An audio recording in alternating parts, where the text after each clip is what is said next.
ओम नमः शिवाय से भक्त को जय श्री राम। यदि आप चाहते हैं कि हनुमान जी महाराज जी की अनुकंपा आपके ऊपर हो, हनुमान जी की कोई ऊर्जा आपके साथ कनेक्ट हो जाए, हनुमान जी के द्वारा आप कोई कार्य सिद्ध कराना चाहते हैं, आप चाहते हैं कि हनुमान जी की कोई दूत प्राप्त हो जाए, हनुमान जी की कोई ऊर्जा आपके साथ कनेक्ट हो जाए, तो उसके लिए एक वेरी इंपॉर्टेंट तरीका, वेरी इंपॉर्टेंट उपाय मैं आपको बता दे रहा हूं। उस उपाय को आप कर लीजिए। 100% आपकी जो भी समस्या है, जो भी आपकी मनोकामना है, वो पूर्ण होगी और आपके पास हनुमान जी की विशेष अनुकंपा प्राप्त हो जाएगी, हनुमान जी की विशेष शक्ति आपके साथ कनेक्ट हो जाएगी। तो वैसे तो इस तरह के बहुत सारे मंत्र आपको कंटिन्यू बहुत सारी वीडियो में और बहुत सारी किताबों में भी आपको मिल जाएंगे, लेकिन उन मंत्रों के अंदर क्या होता है, अक्सर हनुमान जी को दुहाई दी जाती है और दुहाई वाले मंत्र ठीक नहीं होते हैं। क्योंकि मैंने अभी कुछ समय पहले एक वीडियो बनाई थी जिसमें हनुमान जी की जो साधना थी वो कान में बताने वाली थी और कुछ साधकों ने उसका प्रयोग किया और मेरे पास कमेंट्स आई कि गुरुजी हमें कान में खुसुर खुसुर खुसुर या कान में भिन भिनाने की आवाज आने लगी है। लेकिन कुछ लोगों ने उसमें कमेंट्स किए कि गुरुजी को कि आपने हनुमान जी को माता के दूध पिया हराम, इस तरह की जो आपने ये दुहाई दी है, ये मंत्र ठीक नहीं होते हैं। तो मैंने वो वीडियो डिलीट कर दी थी। हालांकि उस वीडियो का रिजल्ट बहुत अच्छा था और साधकों को उससे लाभ बहुत मिला है, बहुत साधकों ने से अनुभव प्राप्त किया।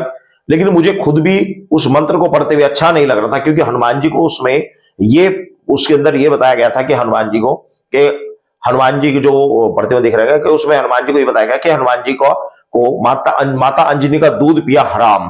तो इस तरीके से उसमें, और माता अंजनी के पिलंग पर पांव धरे, मतलब तो इस तरह की दुहाई थी। मुझे बड़ा अजीब लगा वो मंत्र। मैं आपको मंत्र भी बोलकर नहीं सुना रहा हूं, क्योंकि अगर मैं सुनाऊंगा तो फिर बहुत सारे साधक ऐसे हैं जो उसका प्रयोग करेंगे, जो मुझे अच्छा नहीं लगा तो इसलिए मैंने डिलीट कर दिया।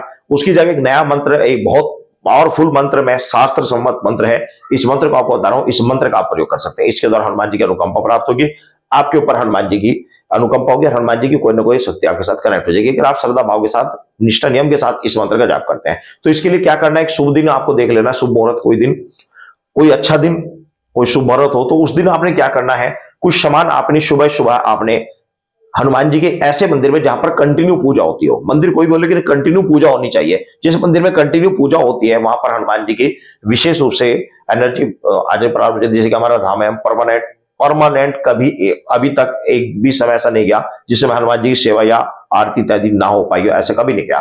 तो आपने क्या करना है, ऐसा है कोई मंदिर देख लेना है, वहां पर आपने एक नारियल ले जाना है, नारियल बहुत सारे रखे हुए हैं, नारियल ले जाना है, नारियल के ऊपर आपने कुछ पैसे रखकर कलावा बांध देना है, साथ ही आपने सिंदूर के पैकेट बहुत सारे रखे हुए, हनुमान जी का सिंदूर, और साथ ही देसी घी, चाहे आप 100 ग्राम की डब्बी ही लेके जाए देसी घी, और साथ ही 5 लड्डू और कुछ फल आपको लेकर जाने हैं। श्री हनुमान जी के चरणों में ये अर्जी लगा देनी है और हनुमान जी से प्रार्थना करनी है, बालाजी महाराज, हे अंजनी कुमार, हम अमुक साधना करना चाहते हैं, ये आपकी इस मंत्र की साधना करना चाहते हैं, हम आपकी साधना करना चाह रहे हैं, आप कृपया कर अपना आशीर्वाद हमें प्रदान करें।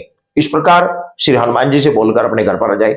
घर पर पूजा स्थान आप सजा लीजिए, वहां पर आप चौकी लगा लीजिए, उसके ऊपर आपने हनुमान जी की कोई प्रतिमा श्री राम दरबार सहित आपने लगा देनी, जिसमें राम दरबार हो, हनुमान जी की प्रतिमा भी हो तो इस तरीके से आपने लगा देनी है, या राम दरबार अलग हो, हनुमान जी की प्रतिमा भी अलग से हो तो वो कोई दिक्कत नहीं है, राम दरबार में भी और अलग से भी लगा सकते हैं, कोई दिक्कत नहीं है।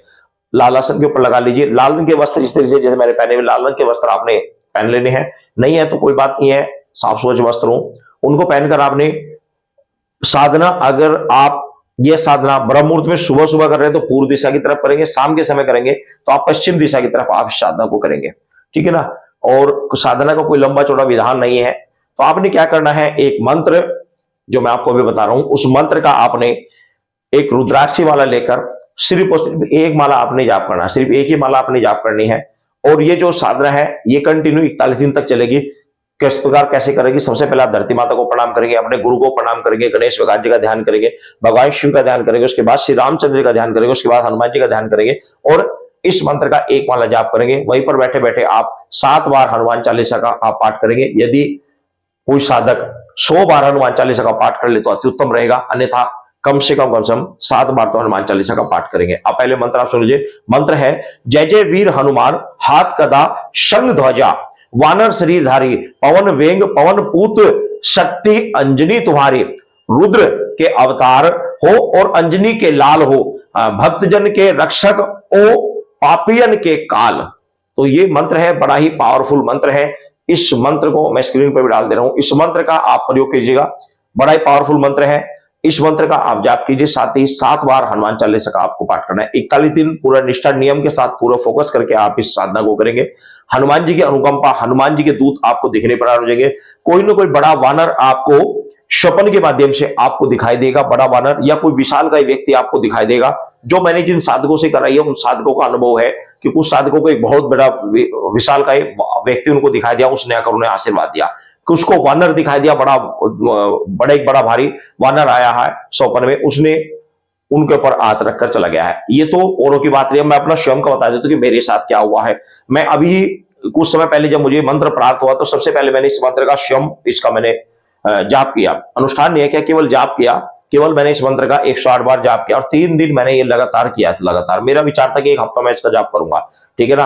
मैं आपको बता भी दे रहा हूं कि कब किया था। अभी कुछ समय पहले गुप्त नवरात्रि में मैंने इसका प्रयोग किया। 3 दिन ही जाप किया था। 3 दिन के बाद ही मैंने देखा कि मैं छत के ऊपर बैठा हुआ था, अचानक से एक बंदर, मेरी 2 मंजिली जो सबसे ऊपर की बिल्डिंग है, उससे बंदर कूद के नीचे आया। पता नहीं कहां से आया, जबकि हमारे यहाँ बंदर नहीं है। हमारे यहाँ बंदर नहीं है, कुछ दूरी पे है, हमारे यहाँ पर नहीं है। हमारे यहाँ पेड़ पौधे है ही नहीं, बहुत ही कम है। तो सिटी है, सिटी में पेड़ पौधे होते ही नहीं, आपको पता ही है। तो वो बंदर आया दूर से, जगह थोड़ा पड़ता है आगे पेड़, तो वहां से पता नहीं किस प्रकार कब आया, किससे कुछ नहीं पता है। वो ऊपर बिल्डिंग से, सबसे ऊपर से छत से मेरी आया और जहां पर मैं बैठा था आया। अचानक से आने के बाद में जब मैंने देखा, मैं घबरा गया तुरंत, ये काटेगा शायद। अचानक से यार आने के बाद उसने क्या किया, सीधा मेरे सर के ऊपर हाथ रखा और चला गया। कुछ नहीं कहा, कुछ भी नहीं कहा। रियल बात बता रहा हूं, बिल्कुल मेरे सर के ऊपर हाथ रखा और चला गया। कुछ भी नहीं कहा, कुछ भी नहीं कहा। आया और हाथ के सर के ऊपर हाथ रखा और चला गया। ये मेरे साथ रियल में हुआ है, मतलब स्वप्न में नहीं, मेरे साथ तो रियल हुआ है ये चीज। और कुछ साधकों को स्वप्न में हुआ है ये चीज। तो आप इस मंत्र का प्रयोग करें, श्रद्धा विश्वास के साथ, पूरा निष्ठा नियम साथ। जितने बीच में मंगलवार, जितने बीच में शनिवार पड़ेंगे, सभी मंगलवार शनिवार में आप हनुमान जी के दर्शन करने जाएंगे। हनुमान जी को मोतीचूर के लड्डू, इमरती का लड्डू, बड़े वाले पतासे या रोट या गुड़ चना या फल, इनमें से किसी न किसी चीज का फल प्रसाद आप अवश्य हनुमान जी को समर्पित करके आएंगे, भोग लगा कर आएंगे। भगवान जी से प्रार्थना करेंगे कि मैं आपके इस मंत्र का जाप कर रहा हूं, आप मेरे ऊपर अनुकंपा करो। तो आप जिस भी अभिलाषा को रखते हुए इस मंत्र का प्रयोग करेंगे, वह आपकी अभिलाषा पूर्ण हो जाएगी। लिहाजा शक्ति के माध्यम से ही नहीं, आप अन्य भी किसी समस्या को लेकर या हनुमान जी का अनुकंपा पाने के लिए भी इस मंत्र का प्रयोग कर सकते हो। इसमें कुछ चीजों का विशेष ध्यान रखा जाएगा, जैसे कि ब्रह्मचर्य का आपको पालन करना है और इतना यह साधना चाहिए आपको लहसुन प्याज का वर्जित रहेगा। और खासकर हनुमान जी के भक्तों को मांस मदिरा का भक्षण तो त्याग ही देना चाहिए, ठीक है ना। लहसुन प्याज खाई जा सकते हैं, लेकिन कम से कम, और साधना के दौरान नहीं खाई जाती, क्योंकि लहसुन प्याज के अंदर कोई चीज गलत नहीं है। असल लहसुन प्याज इसलिए नहीं खाई जाती, उससे दुर्गंध हो जाती है, मुंह में दुर्गंध आती है। पूजा करते समय गैस पास होती है, मान लो मंदिर में गैस पास हो रही है, तो दरबार के अंदर, धाम के अंदर, तो वो अच्छा नहीं, बात नहीं होती, ठीक नहीं होता।